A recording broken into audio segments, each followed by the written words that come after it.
A man in North Carolina who has ID'd himself as being part of a neighborhood watch has shot and killed a 20-year-old, apparently unarmed black man in a case that is reminding many people, including myself, of the tragic shooting of Trayvon Martin just several years ago. Chad Copley was charged with the death of Kouren-Rodney Bernard Thomas, who police said was outside Copley's home when he was shot just before 1 a.m. Sunday. Copley is being held without bond currently. We know from police that Copley used a shotgun in the shooting, but they haven't discussed the type of shotgun or the ammo used. Now, most of the information that we have, and there is not much, even that he is unarmed, that is what we believe to be the case. Police are not releasing much information. That seems like a very obvious thing that you either confirm or deny, but currently they're not. Much of the information we have is actually coming from 911 calls, including from Copley himself.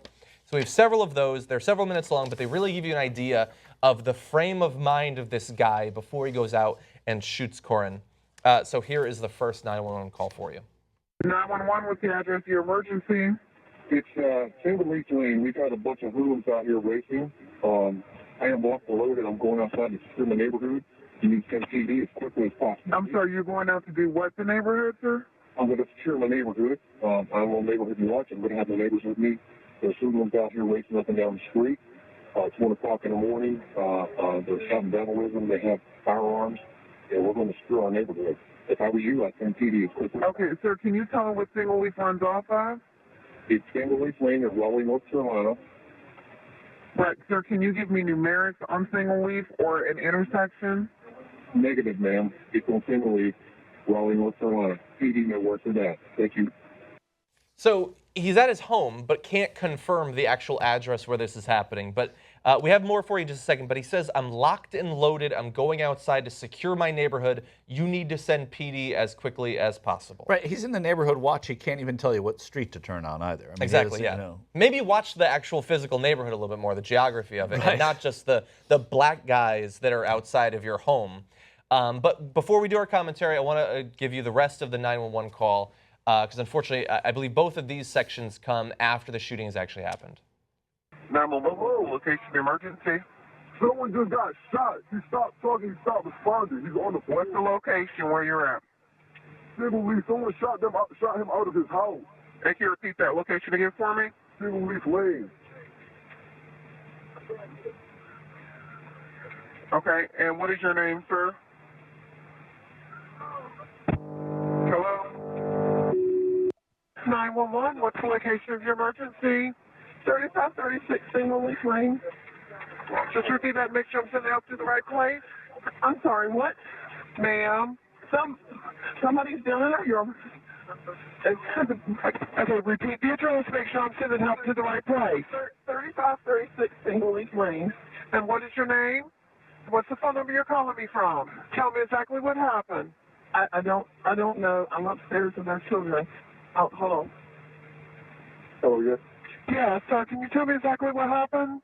Yes, ma'am. We have our house is we have a lot of people outside of our house yelling and shouting profanities. I yelled at them, please leave the premises. They were showing firearms, so I fired a warning shot, and we got somebody that got hit. Okay, so somebody was shot? Well, I don't know if they're shot or not, ma'am. I fired my warning shot like I'm supposed to by law. And we got people. They do have firearms, and I'm trying to protect myself and my family. Okay, who was it that come to your house? Ma'am, I don't know who they are. There's a park right down the road. Sir, did they just show up? Sir, did they just show up at your house? I'm going to send them over there, sir, but I need to know what's going on. Blackmailed outside my freaking house firearms. Please send PD. Okay. Sir, is anyone shot? So blackmails outside the house, not at the house, not going to the house, outside. out at the sidewalk and Outside beyond. And they were in not the a neighborhood. guy either, just a black guy. That's what he leads A black with. guy. And also, I like that this did take place in Raleigh, North Carolina, and that was in Atlanta. 9/11 dispatcher, but that Yeah. was dramatic nonetheless. Very, very dramatic, yes.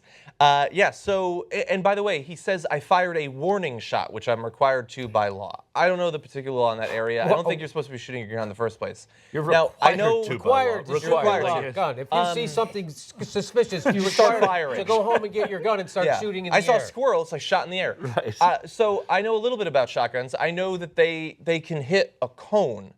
But a warning shot that shoots the person in the street seems more like a shot than a warning shot. Not really it seems a like warning you shot. shot your shotgun. I fired my at a warning guy. shot. Someone got hit. Yeah, I fired a warning shot center of mass, and somehow it got him.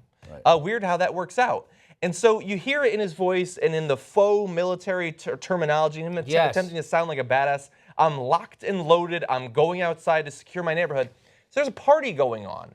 And because it's a party with people who are of a different race than this individual, there's some speculation, it's not just a party, it's black guys who are outside. Now, we have no confirmation that there were any guns. It might turn out that there were guns. But every indication is that the guy that he shot, Kouren-Rodney Bernard Thomas, did not have a firearm. He was simply at a party in the neighborhood. He wasn't in the guy's house. He wasn't right outside the guy's house. He was in the public part of the neighborhood. And so this guy apparently lost it. He had had enough of these people existing in his neighborhood. And so he started a conflict, an armed conflict that didn't need to exist. And shot him from inside his home. He And didn't just even shot go out- outside. shot He out at the through neighborhood. the window outside. Yeah, which is really safe to do in a neighborhood, by the way, to just shoot across the neighborhood. So he didn't wait for the cops to show up. No, he called him. He calls the cops. He called him. He's just like, and he goes, I'm going to go secure my neighborhood. But he didn't. He just but stayed you should inside come his house. eventually too. Right. So he didn't call the cops and wait Yeah. for the cops to come take care of this. There was no shooting happening. Yeah. So Here's the thing. If you believe that your family, you have to defend your family, and there's a bunch of people outside with guns, here's a bad way to defend them. To start firing out at that crowd of armed individuals. Maybe you just have them lay down on the ground. If you're actually genuinely concerned about the safety of your family, you don't draw attention to the house by firing randomly into a neighborhood full of people going to a party. Do you think that this seems guy- like the sort of thing you do if you want to shoot somebody? So this guy blatantly wanted to shoot some fucking black guys, right? This is blatant. He's waiting, can't wait to do it. Did it? Didn't wait for the cops to get there. Just started shot a black guy for no reason. Yeah.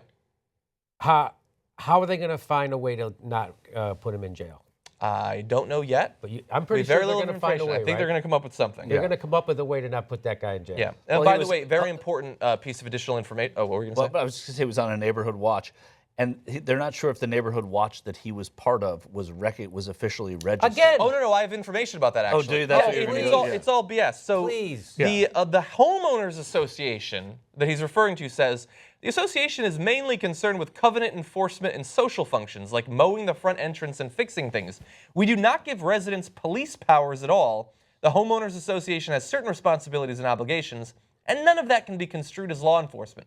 We can make you mow your lawn, but not law enforcement. Not a boy, Mike Ellis. He was part of a homeowners association. He Not wasn't a part of a neighborhood neighborhood watch. And even if you were a part of a neighborhood watch, that doesn't mean that you get to murder people in your neighborhood and then just say, secure in the neighborhood. It does Doing actually. my job. It does actually, in effect, mean that because George Zimmerman, who was not a neighborhood watch No, guy, he was who not. is still, when they mention George Zimmerman, is referred to as a neighborhood watch guy in all news reports. Whenever he's mentioned in mainstream news, they will always refer to him in as a any neighborhood news, watch guy. mainstream. I mean, just in news, whenever you here. read about it. No, but not on not when you're sitting here. But I mean, people just almost default to the fact that he was He was a a neighborhood neighborhood watch. watch. He wasn't. A volunteer. He wasn't. He was. But you know why, Michael? Because the Neighborhood Watch Association actually is responsible, and they don't allow you to carry a gun when you're on the neighborhood watch. When you have a gun, you're no longer on the neighborhood watch, right? Right. So that's a rule you're breaking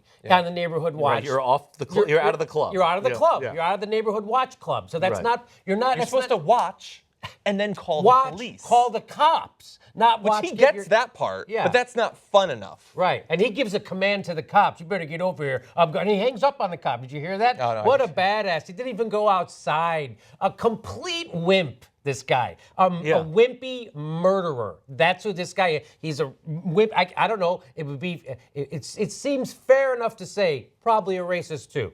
Well, I guess you could go that way, but let's not jump to conclusions. I don't want to jump Look, to a conclusion. as we said, very little information has actually come out. All the evidence so far seems to be that there was a party going on. The guy was unarmed. Unfortunately, Kouren-Rodney, Bernard Thomas, was shot, is dead. This guy in jail right now? Did he get arrested? He's being held without bond right now.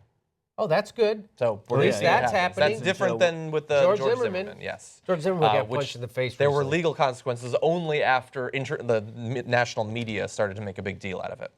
George Zimmerman, I love he gets punched in the face and he's like, well, I wasn't even doing anything. It's just like, what did I do? You had me at punched in the face. He was bragging about being George Zimmerman and killing Trayvon Martin. What'd I do? He's a beautiful guy. What'd I do? If you're not a member of the Young Turks and you're not getting the whole 2-hour show ad-free, you know what you're going to be thinking? Don't say I didn't warn you. TYTnetwork.com/join. Go.